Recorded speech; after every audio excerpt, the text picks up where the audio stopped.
Hey, so I can't lie with that introduction. I've got the Polyend Synth with me today.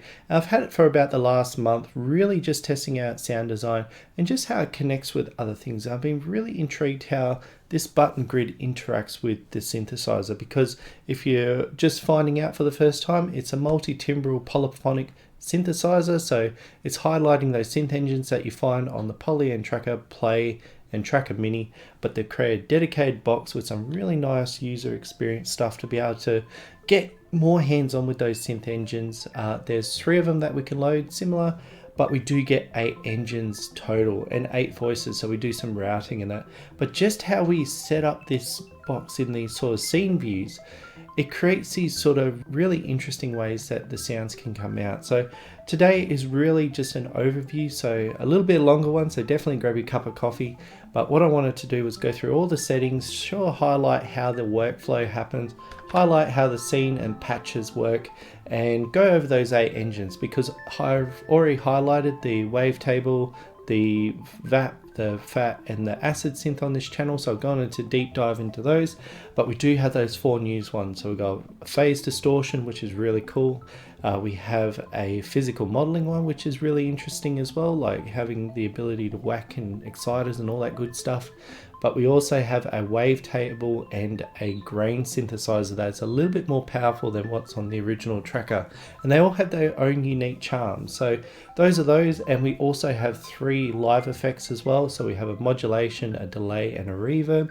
So I wanted to highlight all those, as well as give my insight on what I found over the last month and where I think this will fit in really well. So disclaimer, Polyend did send me this device. It is day 1, and really they don't have any say of what I'm going to say. They don't even know what the introduction was, so we'll find out how that goes. But really, I've put some factory content on here, done some testing, but really I wanted to make this video as a sort of walkthrough of how this device works, so you have an understanding of how all the bits work together and those new engines. So let's get straight into it. Alright, here we are with the Polyend Synth, and as you can see, it's following that same form factor as the Tracker or the Play Plus or the OG counterpart. And if you're familiar with the Synth Engines, this is really a box that can control all of them in a really nice interface. So you have 3 synthesizers or synth modules that you can load up. We have a variety of ways that we can control the individual parts, and it's really easy to navigate towards.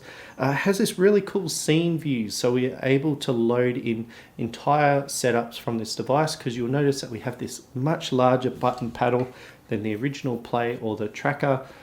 They are really nice to touch, but they've also got aftertouch, so we can do things like velocity and also that sort of expressiveness from these pads. And there's a lot of like modularity behind how we can set up these pads. So let's get it turned on so you get an idea of how that works. So here we are with it turned on, and as you can see, everything is sort of split up in 3. So you've got the blue, the yellow, and the purple. And if we come up here, we've got our different engines loaded up as well. So it's just a really nice way to organize the 3 engines and be able to control them and play them live. Like I've got 3 different sounds. So the blue, it's like a bass line. This is sort of like an arpeggiator slash thing, and then we've got like a noise in the background that we can sort of control the pitch. And really having these sort of elements together, like we can do different ways that we can play. Like you saw, I could like just push individual buttons and play it like that, but we do have arpeggios behind it. We also have sequences behind it, and then what we can do is start bringing all the elements together in different ways to play with this machine. So it might look like you need 3 hands, but like I've been finding that if you've got 1 hand and then it's like your instrument flipping between 2, you can really set this up the way that you want to play with the sounds. So as you can see, it's got these sort of layouts that you build, and this is where that scene view comes in, because what you do is you're creating a whole bunch of different ways that you set up the machine, different variations of engines with the different pad layouts and chords and all that sort of stuff. So you can just load them straight away and have a sound going. So I'm just going to load the initial patch. So you saw how quick that was. But this is just 3 of the acid synths. So if you're familiar with the 5 engines on the Tracker and Play, we've got acid, we've got VAP, we've got Fat, and we've got Wavetable FM and Perk. So this one doesn't have Perk, but we do have an extra 4 on, and I'm going to talk about that later in the video.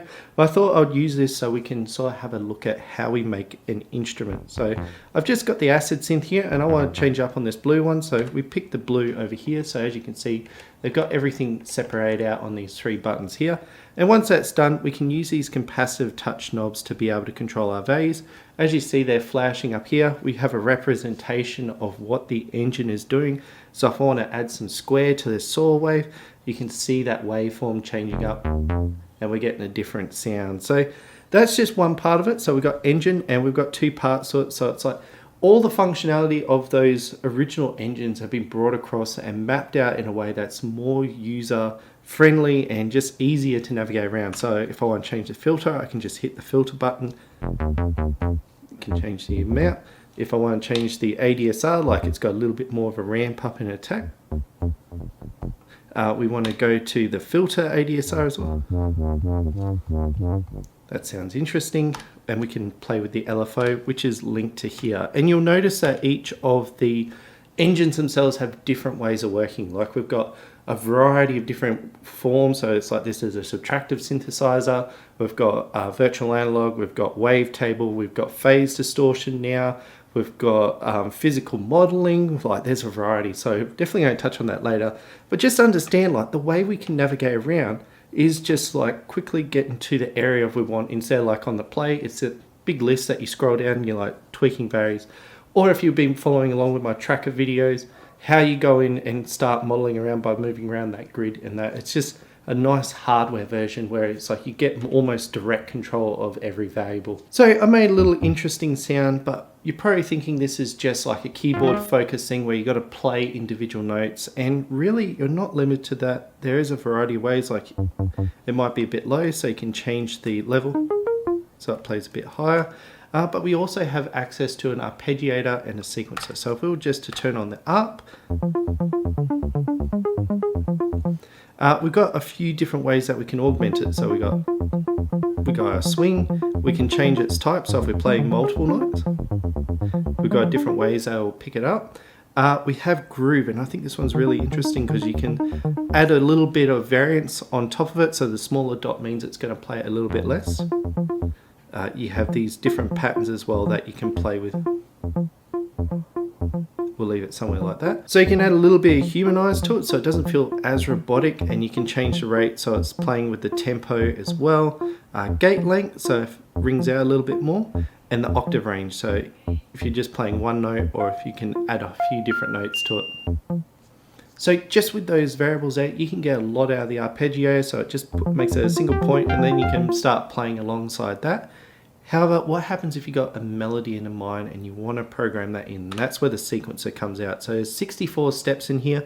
We'll arm it in a sec, but it's got a few different options as well. So we've got the swing, we've got groove, we've got the humanize, we can change the rate so we can sync it with the tempo and gate length.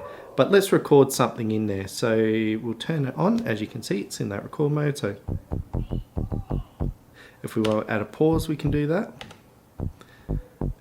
And we'll set it to 16, but we do have 64 steps in there, so we'll just turn that off.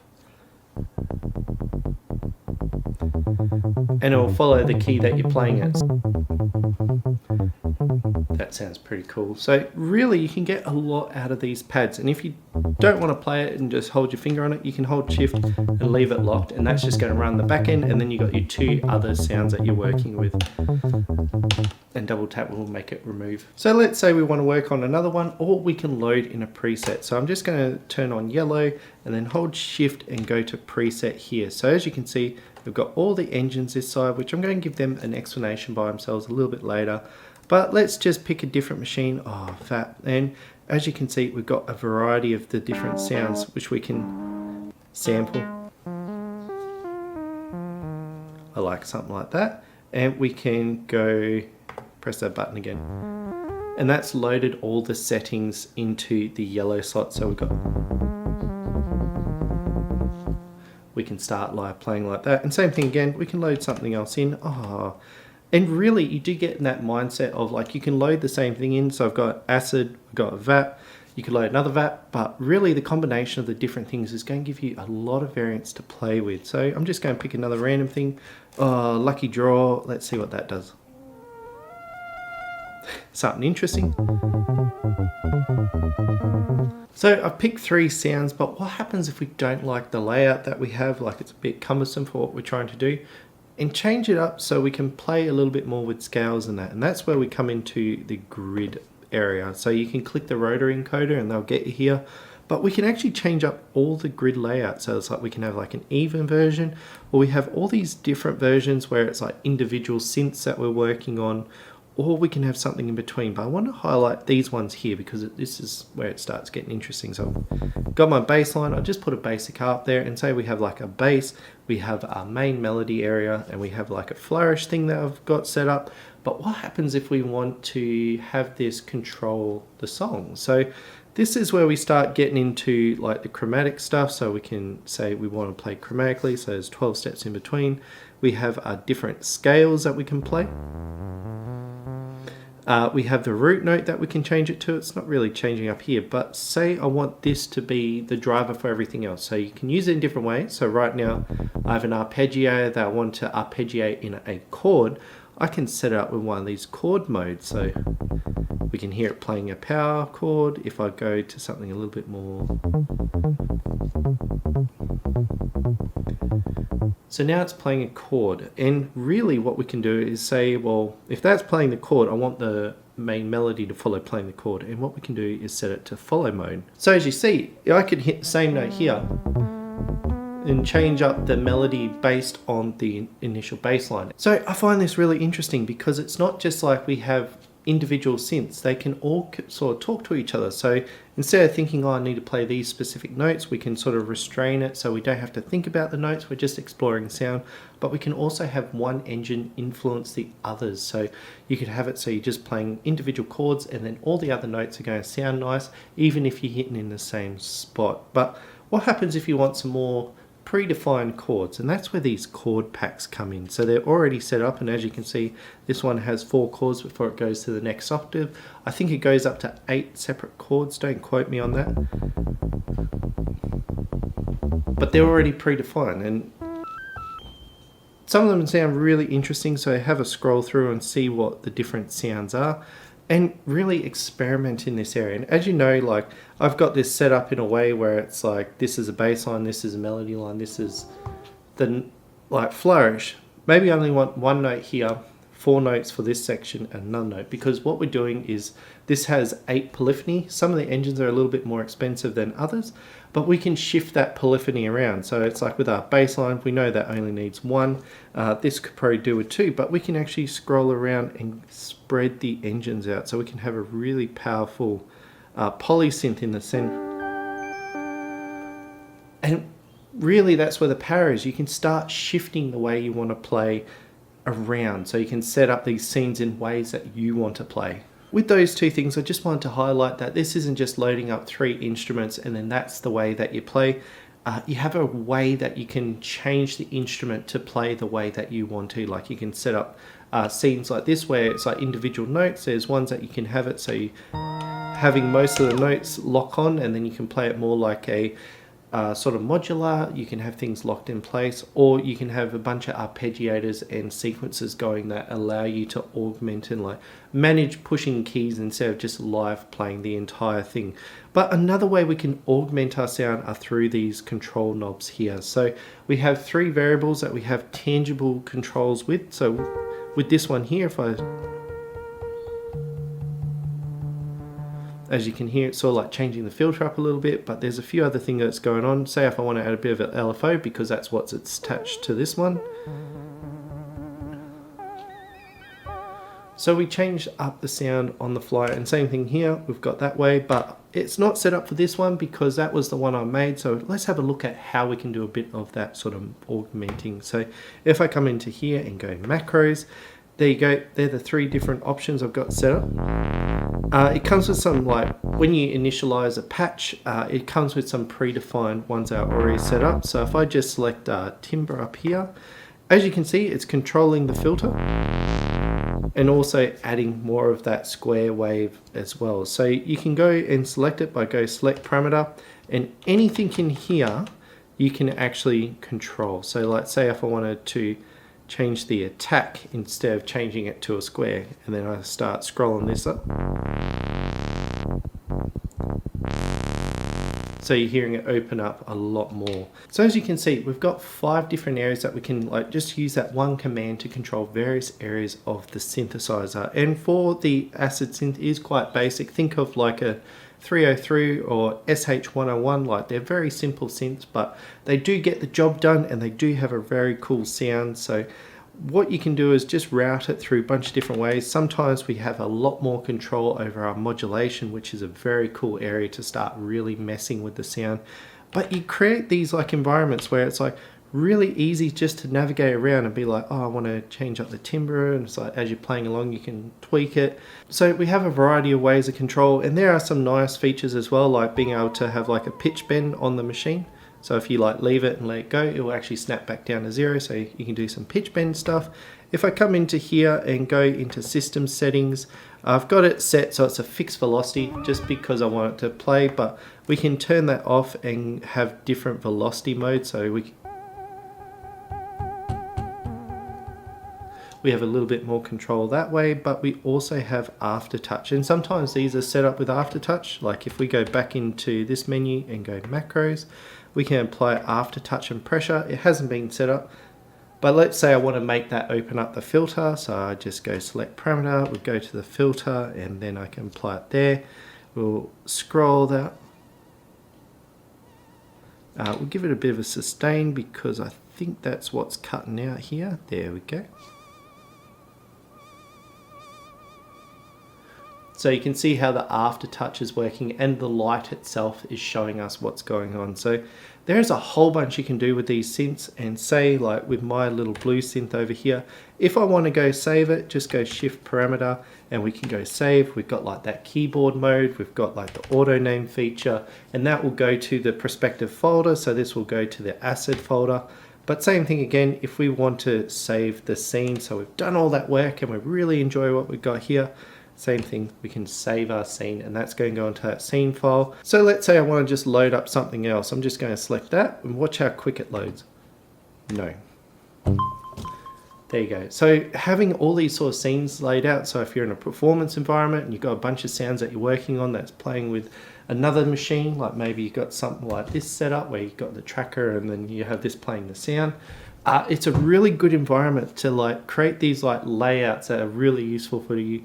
Or if you're in like a home scenario and you've got a bunch of sound design stuff that you're doing, you can just have this on the side. You can load up a preset. Like I've noticed when I've been using this and practicing and testing it, it's just been on the side beside me. I just need that one sound, and I'm like, cool, I'll just quickly set it up in here and then have it recorded, and there it is. So I think the last area of this machine is talking a little bit about its MIDI functionality, because it does have like tempo, and we can send signals out, we can bring signals in, we can have it connect to other interesting gear and have this control the synth. But we do have some options to be able to sync it up correctly. So as you can see, we've got our clocks, we've got transport in, clock out, all that sort of good stuff. We can control it with the tempo here, so all our sequences and ARPs are going to be in sync with the external gear. But we can also change how they're connected up. So it's like currently it's set up so jack 1, jack 2, jack 3. That's how our external gear is going to route to it, but we can quickly change to where it's set up. So like say if you got something on channel 9 and you need to feed into here, you can set it up that way as well. And like our MIDI jacks live up here in this corner. But we do have ways that we can set up program changes. So if you're familiar with these, you can set up scenes that you can fire a command from the external gear and have it change up the sound. So we can go in here and select our different instruments as well. So whether that's an engine in that, so I'm just going to pick one, or lucky draw, there we go.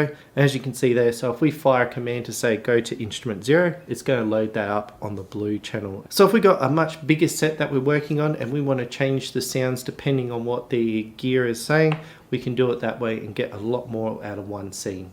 So I think that's a nice overview of like how this machine sort of works, but I really believe what makes this shine is those engines, because there's 8 of them that we've got loaded up here, and really each one offers a different perspective to sound generation, whether it's like a basic analog subtractive synth to like wavetable FM or FM, phase distortion, physical modeling. So I'm just going to go through each one and sort of explain what they are.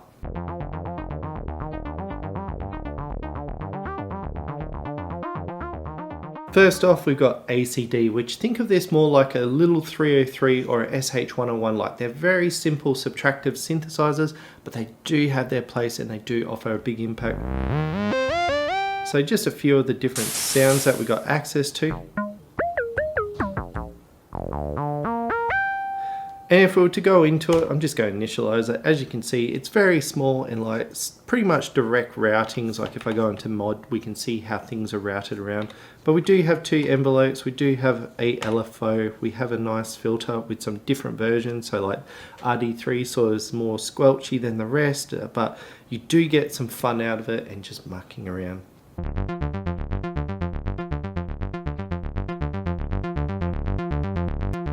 Next in line, we have the fat synth. So think of this as a 3-voice oscillator subtractive synthesizer, but it's all designed around getting those big fat sounds. So if we just...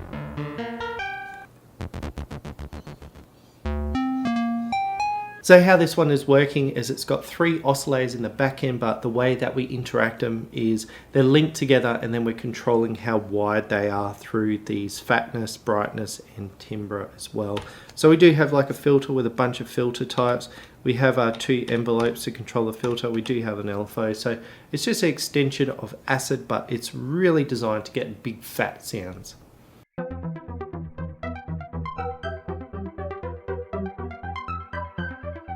Next we have VAT, which is our virtual analog machine. So if you're familiar with those big poly synths of yesteryear, that's what's trying to replicate. So it's got that warmth, but it has some little unique textures in there, which I find really cool. But it really does love a little bit of polyphony.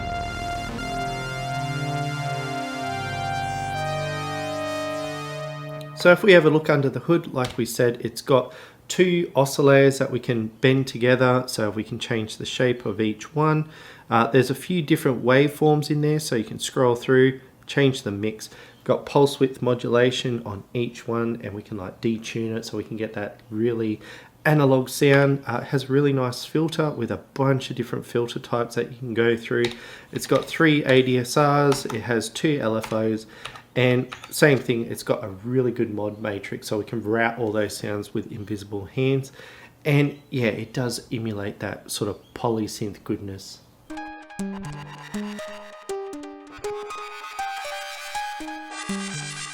Next in line is the Wavetable FM, and if you haven't followed my Wavetable FM video for the Tracker Plus, this is probably my favorite sound because it does replicate that sort of Yamaha Porter sound, but it's doing it uniquely through using wavetables in a 2-pole operator setup. So it has a really crunchy sound, but it's really characteristic. But there's a bunch of different stuff we can do. Like, we've got some different sounds, but it can also replicate some interesting. So I've used that quite a lot for doing some acid setups.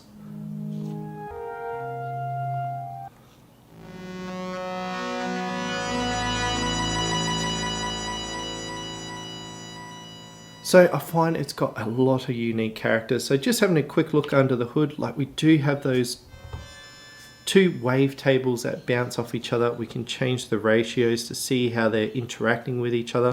They are fixed. We can change the shape of them on the fly as well, create the feedback.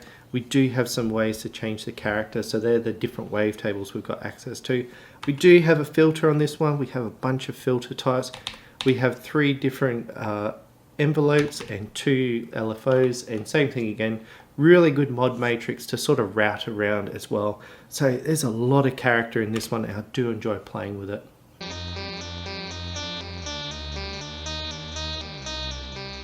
Next we have Waves, which is a wavetable synthesizer, but it's set up in a unique way where it's using 2 wavetables to create the sound. So it's got this very gritty but Really cool sound.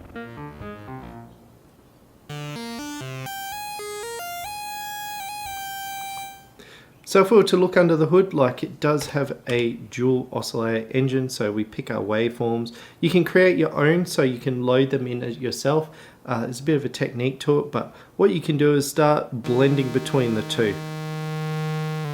And then you can start doing all those sort of modulations. Like, we do have 2 LFOs here. We have 3 envelopes for different areas, plus 1 that we can assign anywhere. We have our filters that we can control. And we also have a mod matrix as well. So there's 2 parts to this, and that means we can route any one of these parts to another area of the synth, and they'll be the invisible hands controlling everything. So really do enjoy this one.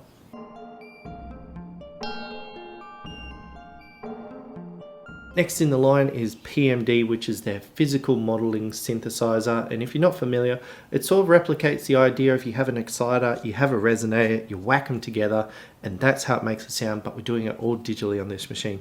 And this one is a little bit more expensive, so you don't really get the polyphony, but the sounds that you get from it are really cool.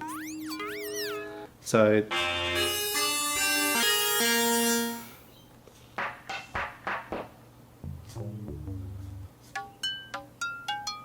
if we were to have a look under the hood, really it's replicating that, but you can see by the visuals. So we have our resonator, we have our exciter, and we have a bunch of different areas that we can control.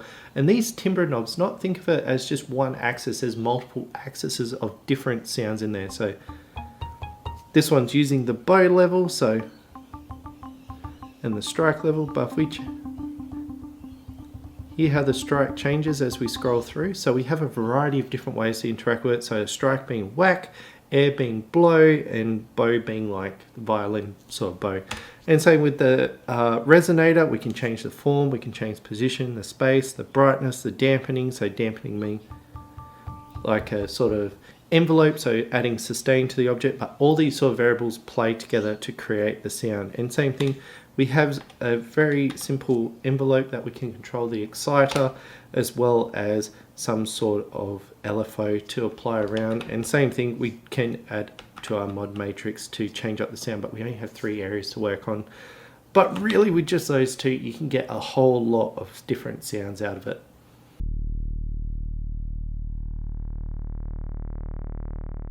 So we're into the phase distortion synthesizer, and you've probably been hanging out for this one because you saw the sticker in the bottom of your box for the Polyend Tracker Plus, and you're like, oh, what's this engine here? But really, phase distortion is a really unique way that was sort of replicating how FM worked back in the day. So Yamaha had FM, Casio wanted FM, copyright and plagiarism, all that good stuff.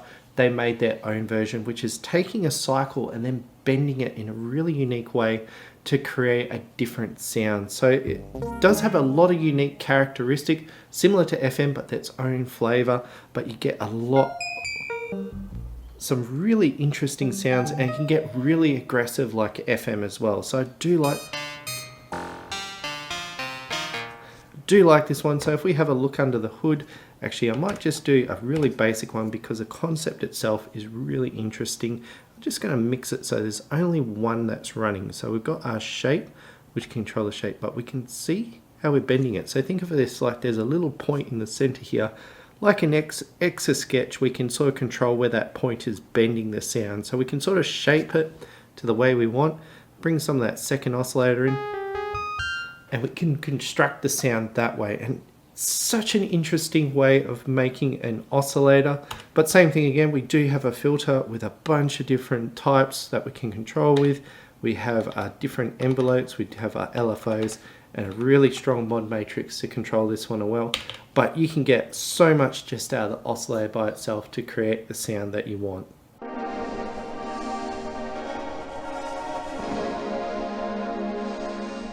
And we're on to the last synth, which is Grain, which is a granular synthesizer, but compared to the Tracker's version of it, where I only had 1 grain to like bounce around in the sample engine, this has got a lot more power behind it. So it only has 1 polyphony, but each individual grain can take on a note. So I've got something like that. So we can have that paraphonically played. So it's not like polyphony, it's like all the notes go through the same filter and that. but because we're playing with samples, we can get a lot out of this machine. So if we were to just have a scroll and a listen,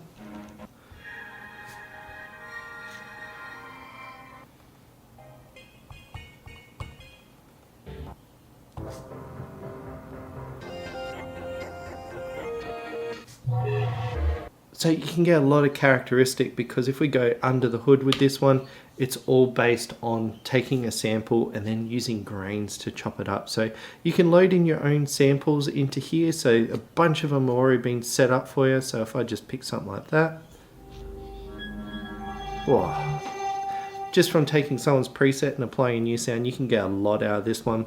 But you can change the grain size, so it's like really choppy and short. You can get some more like glitchy sounds. Density, like how many of those grains are flying across. You can choose cloud, which is like, it's more random scattering, but if you go pulse or burst, it's triggering with the tempo. So you can have some more of that sort of tempo based stuff using the granular synth. Grain shape, so if it slides in or fades out. We have a bunch of different things in the second part, so we can set if it burst syncs, it syncs with the tempo in different ways. We have our tune, we have our detune and spread, and space adds like panning on the individual grain, so you can make more of a stereo spectrum using the grains. And same thing, we've got like glide volume. We have a bunch of different filters for this one, not as many as like the other ones, because we are relying solely on the grains themselves to do stuff. But we do have a bit of control here to control the sound. We have 3 envelopes to control various envelopes. We got 2 LFOs, and we do have a pretty strong mod matrix on this one to control and direct the sound. But I really do like adding this one to like patches to add like a lot of texture in the background. So that is all the engines, and you're probably thinking to yourself, that's a little dry, and I left that on purpose because we do have access to 3 live effects using the mixer. So the mixer I sort of left till later, because this is how we can combine all our sounds together. So we have like our levels, so if we need to pull things into the background, we can pan them if we want. We can sort of create this sense of space through this. But if we go into the next part of this menu, we have our different effects. So there's 3 live effects that we can apply. So we have our mod, we have our delay and reverb. So let's go through each one of them right now with a very clean sound. So the first one is mod. So I'm just going to turn it up here just so we can get a sense of what's going on. Just putting it on 0. And this is all like our chorus effect or detune effect. So if you hold shift and go mixer, that's where our effects live. So we can control it like that. If we want to just load a preset, we can. So I can just hold preset in that menu. So shift preset, and then we can scroll through.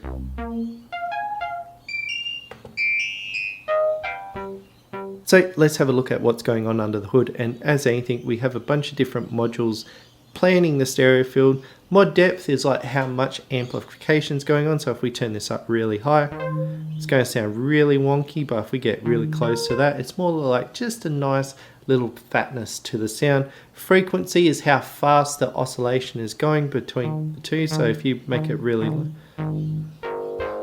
Next we have variation, so it just sort of adds a little bit more on top of the sound. Filter frequency, so what part of the sound is going to carry through. The filter size as well, so it's like you cut a little bandwidth out for yourself, and that's how much comes through on that modulation side. Because these are additive effects, it's not like we're routing the sound into it and then it comes out. It sort of like adds the sound back on top, so we got that modulation of it. So time shift and feedback are sort of things that have like a pushes the sound to the future or the past to create like a double tap. So short amounts, but if you go long amounts, you can hear where that modulation kicks in a little bit after. And then the feedback is like how much kicks in after as well. So you can get some really crazy sounds going on in here, or adding a really nice chorus to your sound. So next in line is the delay, and I've just done some tweaking so you don't have to watch me go and change the setting. But I set it up with delay on it, and like any delay, it's just repeating the sound as you go on. But there are some really nice presets that you can pick from. I like the analog wash, so it adds a bit of warble in the background. We have some other one.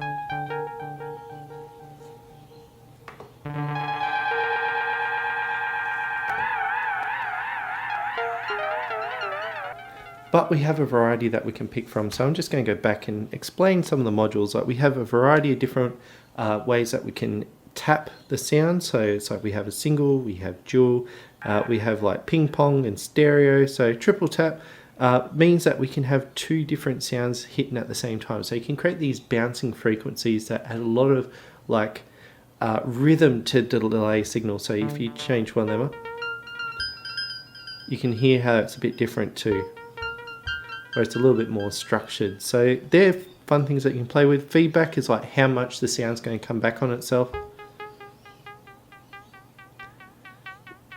So it's going to come back if you make it more than 100%. So if we just get rid of it. Frequency and filter width, we can like sort of sculpt our section of what we want to come back in the delay.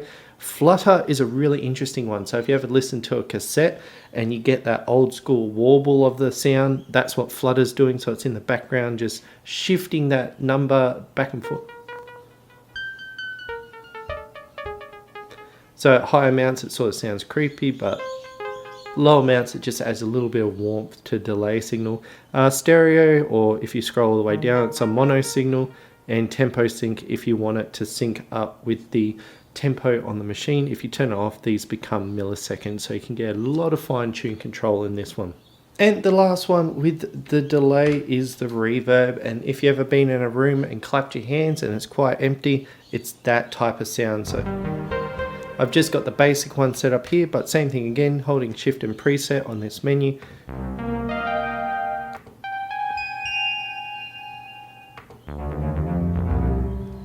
You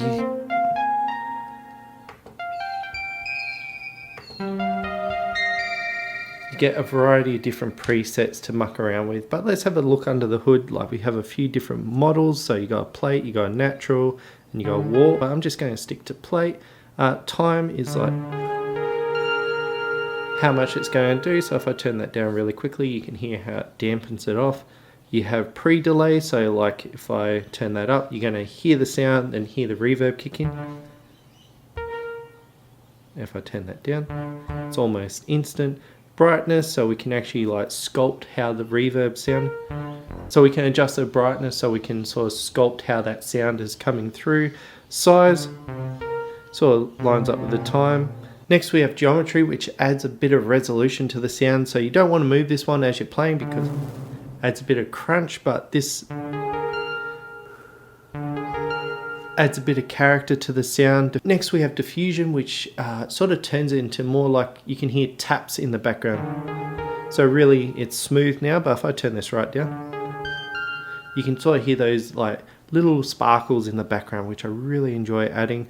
We can change the filter and the filter grain for those as well. So it's sort of like a grain filter that's listening to the reverb and adds a little bit of sparkle, which I really do enjoy on this one. So they're the three main effects that we have access to, and they are live effects.